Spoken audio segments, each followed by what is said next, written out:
Vamos a analizar la escena del mercado, lo hacemos con la ayuda de José Lizán. Muy buenas tardes. ¿Qué tal? Muy buenas tardes. Bueno, ¿cómo ves la sesión en este miércoles? Acaba de abrir Estados Unidos y bueno, pues de momento lo que tenemos son ahora ya sí casi todos los índices con subidas. Hemos visto intentos de bajadas, seguimos teniendo un poco el mercado en stand-by. Sí, yo creo que es una semana interesante a nivel macroeconómico, ¿no? Porque vamos a tener esta noche, esta madrugada, datos de actividad manufacturera en China, que se espera cierta ralentización y vamos a ver esa ralentización de qué calado es. Y sobre todo el dato de empleo en Estados Unidos el viernes, ¿no? Yo creo que mientras tanto, mientras aparezcan nuevas referencias en el mercado, pues lo que comentas, vamos a tener un mercado muy lateral, muy pendiente de los datos de inflación. Ayer teníamos la inflación en Europa alcanzando esa cota del 2% con un 0,9 en la inflación subyacente, todavía a niveles bajos, pero sí que se ven esas ciertas presiones inflacionistas. Yo creo que con todos los ojos, poco mirando si la actividad económica tan fuerte, si no se ralentiza, vamos a seguir con esas presiones inflacionistas, ¿no? Yo creo que ahí va a estar la clave, ¿no? Ver los datos de actividad, si el empleo sigue fuerte o si la actividad manufacturera en China se ralentiza para ver o afectar sobre la parte de las yields de los bonos y sobre las expectativas de inflación, que yo creo que es lo que va a marcar ahora el devenir de los mercados en los próximos meses. Esta tarde además también vamos a conocer el contenido del libro beige de la Fed. ¿Hay algo que nos pueda sorprender, algún mensaje que podemos esperar? Bueno, yo creo que hay muchos ojos mirando los mensajes del tapering, ¿no? Al final sí que es verdad que se van oyendo voces en distintas sedes de la Fed por los distintos estados o por los distintos miembros que componen el Consejo de la Fed y la clave va a estar cuando se inicie el tapering. Yo creo que es muy probable que la Fed todavía deje correr la economía muy probablemente hasta finales del verano para ver cómo está la actividad y cómo están esas presiones inflacionistas a medio plazo, y yo creo que antes de septiembre es raro que veamos que el tapering se activa en Estados Unidos, ¿no? Así que yo creo que vamos a estar en un stand-by con mensajes mixtos por parte de los miembros de la Fed, con algunos alertando ya de presiones inflacionistas y con un posible recalentamiento de la economía, los más hawkish, ¿no? Y otros que dicen que es pronto, ¿no? Yo creo que vamos a tener pues esa serie de datos mixtos o esa serie de opiniones mixtas en el seno del libro beige de la Fed, y yo creo que la Fed antes de que la vuelta del verano va a ser difícil que inicie el tapering o un discurso más agresivo, pero bueno, vamos a ver, ¿no? En el lado de Estados Unidos, ahora ya en junio, en muy pocos días, tenemos la reunión del Banco Central Europeo. Hemos visto pues mensajes, ¿no?, en las últimas semanas de varios de los miembros de la Junta de Gobierno, volviendo a insistir en lo transitorio de la inflación, aunque reconociendo pues, esas subidas, al menos de momento, en los precios. Ayer teníamos ese dato de inflación de la eurozona. No sé si podemos tener algún tipo de mensaje en esa reunión del 10 de junio. ¿Qué perspectivas podemos tener o qué senda, ¿no?, podría tener el Banco Central Europeo, si van a reducirse o no esas cantidades mensuales, o bueno, pues qué tipo de dirección podríamos esperar de la reunión? Yo creo que si hay dudas en Estados Unidos, en Europa va mucho más retrasada la economía, ¿no? La actividad económica se está reactivando mucho más tarde que en Estados Unidos. El año pasado la contracción económica europea fue de dígito simple alto, casi 6,5-7% en media, y con países por encima del 10%, y Estados Unidos se contrajo al 2%. Y en la reactivación económica está siendo mucho más virulenta en Asia y en Estados Unidos que en Europa, ¿no? Yo creo que Europa todavía le queda mucho más recorrido. Además, las condiciones de muchos países y de muchas economías todavía están muy debilitadas. El primer trimestre ha sido de contracción económica en la Unión Europea.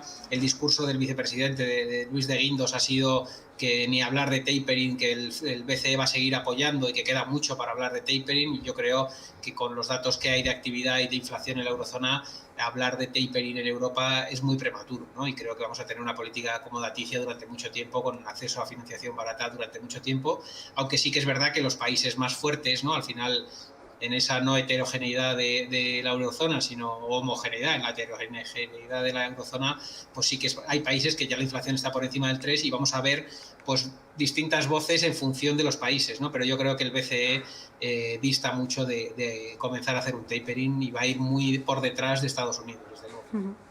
De hecho, bueno, esta semana, a finales de semana, el viernes, vamos a tener a Christine Lagarde y a Jerome Powell, que van a participar como ponentes en ese evento que arrancaba hoy, el Green Swan. Bueno, quizás podamos tener algún tipo también de pista, algún mensaje que puedan dejar, no lo sabemos, porque al final es un evento más centrado en criterios ESG, en cambio climático, así que bueno, no sabemos si también habrá algo de lugar para que respondan a alguna cuestión sobre política monetaria. Estaremos pendientes. Y ya, José, pasando a la renta variable, hoy estamos de nuevo viendo la energía en el IBEX 35 con pérdidas. Tenemos Solaria, Siemens Gamesa, Acciona, Iberdrola con caídas. Bueno, veíamos también en la jornada de ayer cómo estas compañías también sufrían el impacto negativo por esos recortes en las retribuciones que proponía el gobierno. Ahora mismo, ¿qué podemos esperar de este sector en el territorio español? Bueno, pues yo creo que se le juntan dos factores de dudas, ¿no? Por un lado, el aumento de las yields, aunque sí que es verdad que en las últimas semanas se ha relajado algo la presión en yields en los bonos de largo plazo, pero sí que es verdad que el aumento de yields o de expectativas de que si la economía va mejor, pues habremos hecho un suelo en los tipos de interés, ¿no? Y tarde o temprano, si la economía se reactiva y esos fondos europeos consiguen relanzar la economía europea tarde o temprano, las yields seguirán presionando al alza y un activo muy endeudado como son las utilities tienen ahí un factor que ya les estaba haciendo tener un peor comportamiento, ¿no?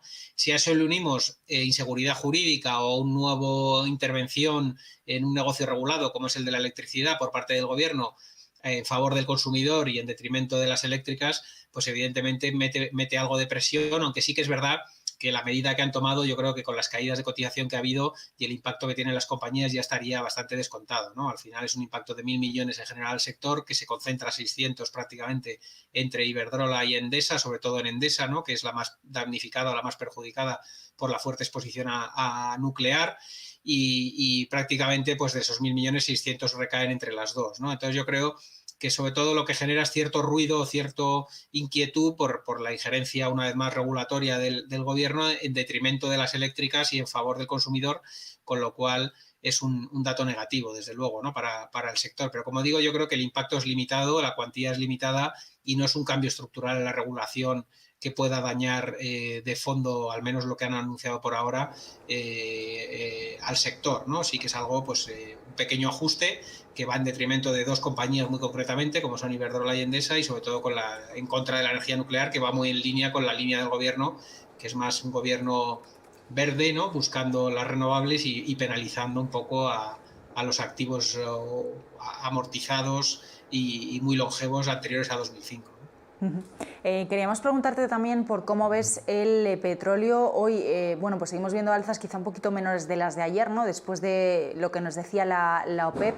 ¿Qué te parecen estas decisiones y, bueno, pues dónde crees que puede estar el foco dentro del precio del petróleo y, bueno, pues del sector en general? Bueno, yo creo que la OPEP tiene pocas ganas de aumentar la oferta de forma rápida, ¿no? Yo creo que están muy interesados en que el crudo esté entre los 60 y los 70 dólares barril, consideran que es un precio de equilibrio en el cual los países productores y las petroleras pues tienen márgenes para volver al CAPEX, que hemos estado 3 años prácticamente con todo el sector paralizado en inversiones, con un crudo muy, muy mermado, y yo creo que la OPEP tiene poco interés en poner mucha oferta encima de la mesa y tumbar el precio, ¿no? Yo creo que esa oferta pues ha estado en línea con lo que se esperaba, 2 millones de barriles. Sí que es verdad que algunos analistas esperaban un poquito más, pero yo creo que, como digo, van a tratar de controlar mucho la oferta para tratar de mantener un precio entre 60 y 70 dólares barril e ir ganando tiempo, ¿no? Y al final yo creo que es un precio que mientras hacemos esa transición ecológica en el mundo hacia energías más limpias, es un precio más de equilibrio, más razonable para todos, ¿no? Para que las petroleras puedan tener cierto margen, para que el mundo vaya adaptando hacia las nuevas tecnologías, hacia las nuevas fuentes de energía.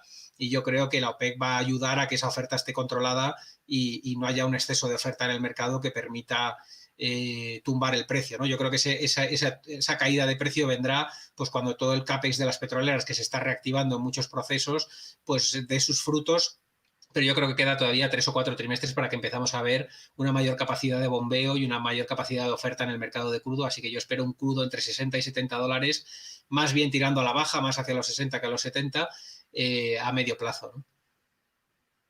Para terminar, ahora que estamos, bueno, todos los días es inevitable, tenemos noticias, distintas informaciones sobre el mundo cripto en sí. Hoy volvíamos a ver al Dogecoin disparado, hablamos de la criptodivisa meme, que bueno, Elon Musk de alguna forma también ha conseguido impulsar un poco los movimientos en este criptoactivo debido a bueno, los distintos mensajes que lanza a través de su cuenta de Twitter, pero sí que es cierto que bueno, estamos viendo por un lado lo que está ocurriendo en el mundo cripto, que al final es volatilidad día sí día también, y también por otro lado, aprovechando que antes estábamos hablando de los bancos centrales, la posición de distintos bancos y también de bueno, distintos gobiernos respecto a la creación de una moneda digital. Hoy precisamente el Banco Central Europeo emitía un mensaje diciendo que si no se emite una moneda digital pues va a haber riesgos tanto para la estabilidad como para la independencia monetaria.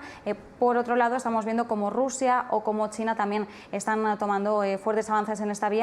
China, sin ir más lejos, sorteando el que va a ser su yuan digital a través de bueno, lo que conoceremos como su lotería nacional. ¿Cómo podemos encauzar de alguna forma todos estos movimientos que estamos viendo ahora mismo?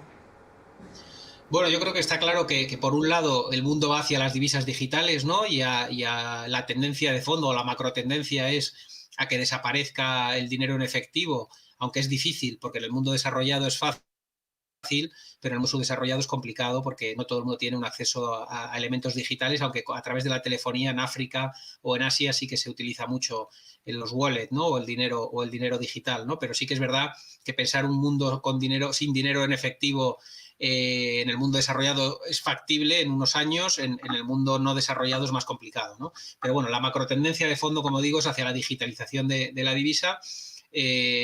Yo siempre digo lo mismo respecto a las criptomonedas. Está claro que están en una fase correctiva proporcional a las subidas que habían tenido exponenciales y virulentas, pero yo siempre digo lo mismo. Creo que es mucho más interesante invertir en compañías que usen el blockchain con alguna función, con alguna utilidad, con algún negocio que genere beneficios y márgenes para una compañía usando la tecnología blockchain, que invertir en las propias divisas digitales. Al final, cuando hay tantas, se pierde un poco el concepto esencial desde mi punto de vista, que se habla sobre todo del Bitcoin, ¿no? Pues de la no vulnerabilidad, de que no es de nadie, de que no pertenece a ningún banco central. Cuando hay tantas divisas ya en circulación, pues se pierde un poquito el concepto, ¿no? Entonces yo, al menos desde mi ignorancia en las criptodivisas, creo que tiene mucho más interés como inversor invertir en compañías que usen la tecnología blockchain para algo, que genere con esa tecnología un beneficio y un margen para una compañía, y me decantaría más por invertir en compañías ligadas a la tecnología blockchain que en las criptodivisas, que desde mi punto de vista será una fase correctiva y van a seguir con muchísima volatilidad en los próximos meses. Pues José Lizán, muchísimas gracias por acompañarnos en este análisis del mercado. Buenas tardes. Igualmente, un saludo.